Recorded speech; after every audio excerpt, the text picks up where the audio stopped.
कुछ रातें सिर्फ रातें नहीं होती, कुछ रातें इतिहास के धागे को खींचती हैं। एक तरफ से खींचो तो सब कुछ टूट जाता है। 15 जून 2020 की वो रात ऐसी ही थी। एक ऐसी रात जब दुनिया की दो सबसे बड़ी सेनाओं के बीच सिर्फ कुछ मीटर की दूरी थी, जब एक भी गलत कदम पूरे उपमहाद्वीप को आग में झोंक सकता था। ये कहानी उस रात की है।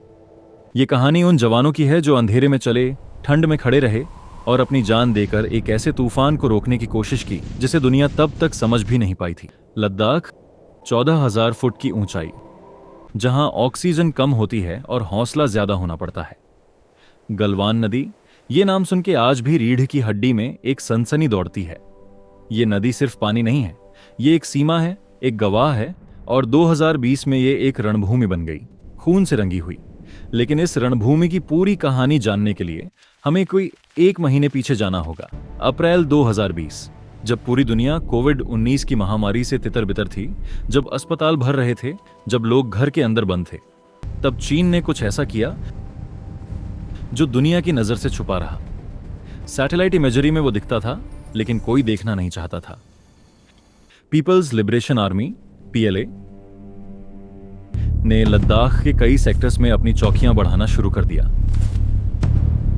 दौलत बेग ओल्डी के पास, पैंगोंग त्सो के किनारे और गलवान वैली के अंदर। ये घुसपैठ नहीं था, ये एक केयरफुली प्लान्ड, सिस्टमेटिकली एग्जीक्यूटेड सैन्य कार्रवाई था। चीन एक ऐसे वक्त का इंतजार कर रहा था जब दुनिया कहीं और देख रही हो, और उन्होंने वो वक्त ढूंढ लिया।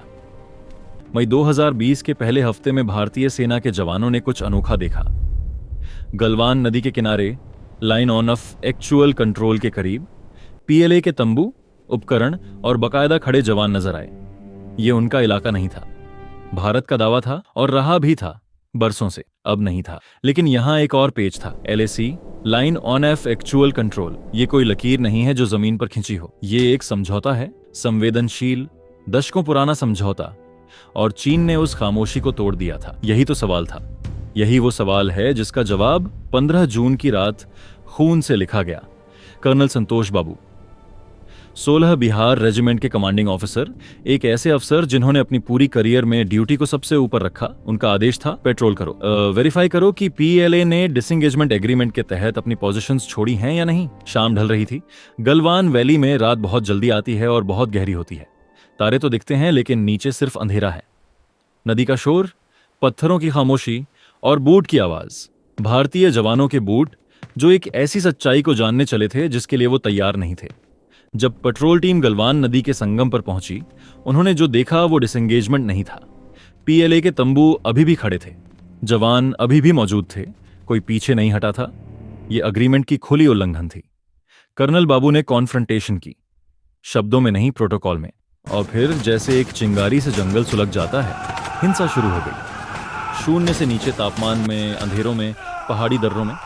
कर्नल संतोष बाबू सबसे पहले शहीद हुए। कमांडिंग ऑफिसर, नेता, बाप, बेटे, इंसान। उनके साथ उस रात 19 और भारतीय वीर शहीद हुए। वो रात गलवान की मिट्टी को लाल कर गई।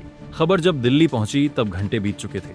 खुफिया एजेंसियां, सेना मुख्यालय, प्रधानमंत्री कार्यालय, सब एक साथ हिल गए। आपातकालीन बैठकें, गोपनीय ब्रीफिंग्स, लाल फोनों की घंटियां। ये सिर्फ एक पेट्रोल का मामला नहीं रहा था, ये एक फुल स्केल मिलिट्री कॉन्फ्रंटेशन का दरवाजा था। 2 परमाणु सशस्त्र राष्ट्र, दुनिया की 2 सबसे बड़ी सेनाएं।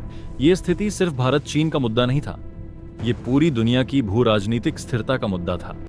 अमेरिकी खुफिया तंत्र देख रहा था, रूस का एक कान इस तरफ था, पाकिस्तान दोनों तरफ की चालें देख रहा था, और संयुक्त राष्ट्र वो तब भी खामोशी में था, जैसे हमेशा होता है जब सच में कुछ होने लगता है। वो रात जब धीरे धीरे बीती, 15 से 16 जून, भारतीय सेना ने अपनी पोजीशंस होल्ड की। भारत, अगले कुछ घंटों में जो फैसले हुए वो कभी फुली पब्लिक नहीं होंगे। गोपनीय कमरों में, सुरक्षित लाइनों पर, भारत ने अपनी सैन्य ताकत लद्दाख में तेजी से तैनात की। T-90 टैंक, जो पहले कभी इतनी ऊंचाई पर नहीं गए थे। SU-30M के आए लड़ाकू विमानों ने उड़ानें भरी। राफेल, जो अभी फ्रांस से आने वाले थे, उन्हें जल्दी डिलीवर करने के लिए विशेष व्यवस्थाएं हुई। चीन ने भी देखा और चीन ने कैलकुलेट किया।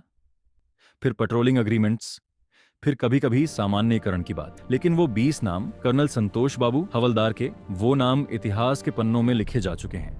अगर भारत ने आंखें बंद कर ली होती और मान लिया होता कि डिसएंगेजमेंट हो गया है, अगर किसी ने वेरीफाई करने की हिम्मत नहीं की होती तो आज गलवान वैली का वो हिस्सा जहां चीन ने अपना तंबू गाड़ा था स्थायी रूप से चीन नियंत्रित होता, और उसके बाद एक और जगह, फिर एक और। सलामी स्लाइसिंग, वो रणनीति जिसे चीन ने तिब्बत में, शिनजियांग में, दक्षिण चीन सागर में इतनी बार इस्तेमाल किया है, एक बार में थोड़ा, फिर थोड़ा और, तब तक जब तक पूरी रोटी खा जाओ और किसी को पता भी न चले। उस रात की शहादत ने एक संकेत दिया, एक बहुत स्पष्ट, बहुत साहसी संकेत। हम देखते हैं, हम वेरीफाई करते हैं, हम अपनी जमीन के लिए खड़े होते हैं, चाहे रात हो, ठंड हो या पहाड़ों की चट्टान। गलवान वैली की वो रात आज भी उन पहाड़ों में गूंजती है। नदी का पानी अभी भी वहां बह रहा है।